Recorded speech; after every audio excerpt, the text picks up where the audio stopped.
কাছের কোটরে আমি গুজে একা একা ফিস ফিস করে বলি কথা, সেই কথা রাত হলে পাখিদের পালকে ঝরে যাওয়া সময়ের ব্যথা।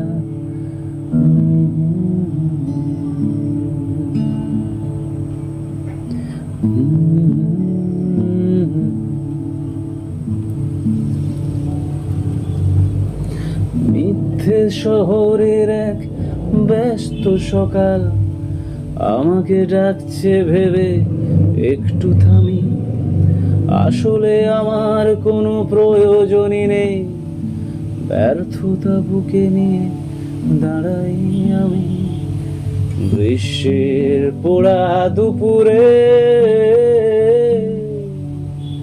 ঘুরে ঘুরে ক্লান্ত দেহে তোমার দুঃখে আমি, আমার দুঃখে তুমি, আমাদের এই বেঁচে থাকা করে পাখিদের পালকে।